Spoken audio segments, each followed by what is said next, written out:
Tel, it's Yes. a pleasure, like always, to welcome Always. you.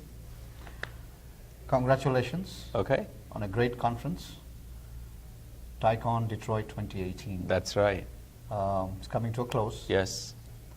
This is your third this time around, Yes. and we had done two in Before. 2009 and Yes. 2010. That's correct. So we broke the ground here Yes. in 2009. Yes. As you mentioned in your president's keynote last night, then with the Time magazine picture Yes. of where Detroit was in doldrums, Yes. from the innovation capital for the last 100 years Yes. to where it was, and then it was a big turnaround. Yes. And you were one of the first people to understand that we can't let Detroit slip this way. That's right. and That's we have right. to bring it back. That's correct. And that was the first conference in 2009. That's correct. That's correct. So I wanted your perspective. Now that it's been almost a decade. How have you seen the turnaround come? What are the things you're really happy about? No, I think, we as a tight organization, so we had the vision to say that dare to explore during turbulent times. So I think, so we were spot on. And 10 years later, as I said, I feel so excited that the city is more into innovation, entrepreneurship. The city is getting its life back. So from that standpoint, I think whatever little contribution me as a person and as the organization, we have accomplished it. So I think I feel that I'm leaving a lasting legacy just doing that. That is, I don't accept that last statement. You're not leaving as not a lasting legacy. Okay, you're going to be around. Yes. Because there are a lot of people. What you have done is you have germinated these very good ideas in the last decade. Yes. A lot of people who got inspired by what you do, looking at you. Yes. So you have to continue the work of grooming these next generation leaders. Yes. So it is not lasting, it's not a legacy yet. Okay. Okay. But you also are in the innovation space. Yes, I am very much so. You ran, or you do still run, a very great successful company called Kyyba. Yes. But Kyyba is now into innovation. Yes. And obviously Kyyba movies, but Yes. we'll talk about it next. Let's talk a little bit about innovation. Yes. What's the thought, what's the idea behind Kyyba Innovations?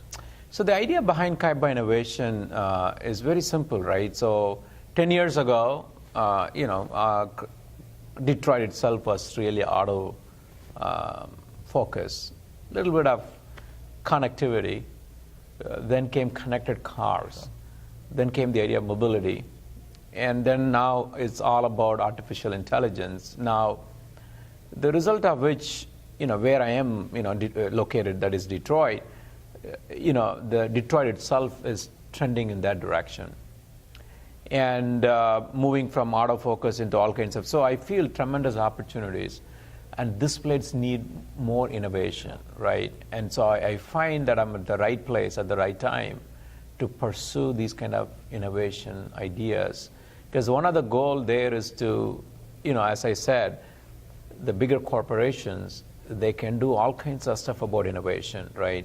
They have their ventures, they have everything, but innovation and disruption doesn't happen just because you're wearing some jeans and cool thing and be in the incubating space and whatnot. But it has to be part of the DNA. If it is not part of the DNA, you're not going to make it. You could be cool and you could say all day long, but end of the day, are you making a difference? The answer is not really.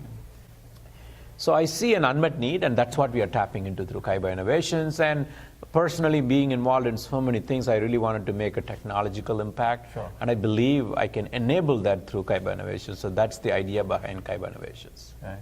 So here's an important question Yes. that I love to ask people. I know leadership, as we all know, is not about yourself. Yes, that's correct. It's never inward looking, it's That's always right. outward looking. Yes. What do you think makes a good leader, generally, and what you think makes you a good leader in particular?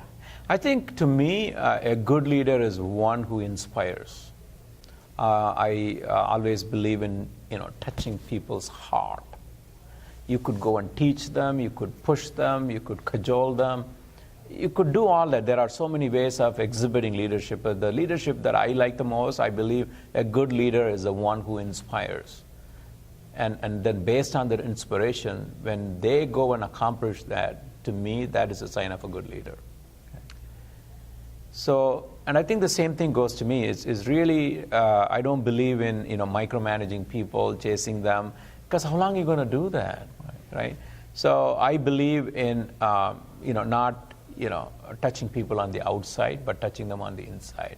When you do that, amazing things happen, and that's what I've seen in my life, and that's what I believe makes me a great leader. I'm not saying I'm a great leader yet, but if that's a question, then that's what I believe. Yeah. There are always role models or inspiration that people look up to. Yes. In your case, you lost your father recently. Yes. And the one good thing I have heard from many people about your father was a very upright man, very honest. He just saw black and white. Yes, it is. It is. It is. So I'm sure there is something that you learned from your father. Yes. And try to apply it in your life. Yes, I do. I do. I mean, the one other thing that I still do, take it from him is really many things, but one other thing that really stands. He's a very fearless man. He didn't even know what fear is, and that's really what I have. He's very courageous. He's very bold. He didn't have a lot of money, but then still that was with him, and he was very honest, very, very forthright, and he didn't care about whose feelings are hurt. He was always in the journey of seeking truth, and that really stuck with me from a very early age. And I think sometimes I believe that you really become, end of the day, you share the genes from the parents, right? 50% or 51% from the mom and the dad, I don't know, depending on what you end up with. It's really, you are really a representation of them. And so from that, I'm so glad that I could carry that part of the gene from him and that part of the trait from him. And I think that's really what is helping as I start to learn more about myself. I'm still in that journey though. Yes, sure. And one of the other things that you have discovered very recently is that you could be passionate about movie making. I never thought so, but hey, there we are. You already have not one but 3 movies in the pipeline. Yes. So let's talk a little bit about that particular journey. Yes. I mean, most of the things that what I have seen in my journey, Mateen, is really, I call them serendipity, right? It just happened. I was not looking for, I didn't have a business plan. Okay, oh my God, let's put a business plan. What is the market? How do I do? I didn't have any of that. It just fell on the lap, and then I looked at it and I said, wow, let's strike it and make it happen. And voila, after a year, I'm into all kinds of movies. So that's how I got into the movie business. It's not a pre-calculated, it's not some analysis, nothing, none of that. And I truly believe in serendipity because, I mean, you could plan as much as you want, but there are a lot of forces beyond our understanding, right? And so I always believe in looking for those forces along with whatever analysis you wanted to do, but somehow they come together, and I'm just seizing upon that opportunity. And then from one movie, then another movie, third movie, now it has a cascading effect. I'm not, Mateen, to be honest with you, I'm not bragging or anything. I am not calling and people, hey, come.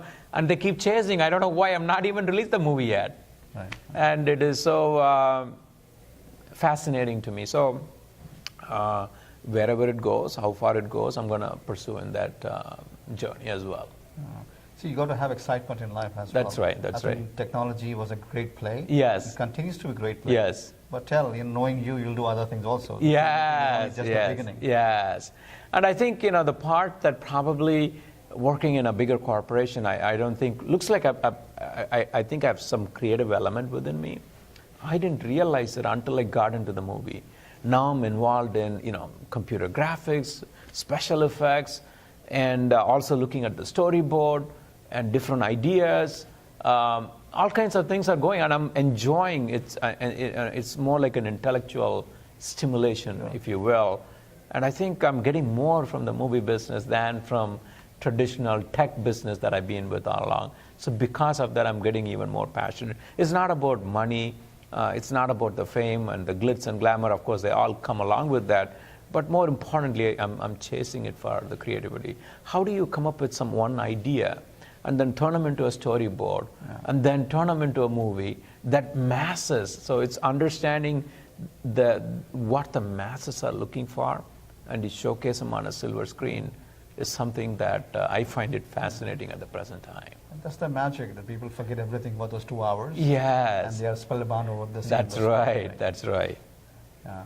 I think continue to create magic, Tel, not only in the movie space, but in the entrepreneurship Thank and you. the community that you serve here in Thank the you. Greater Detroit Thank you. region. Thank you. It's been a pleasure. And again, congratulations on a great conference. Thank you. And thank you. Thank you, Mateen. Thank you for coming all the way from Silicon Valley. My pleasure. It's my pleasure.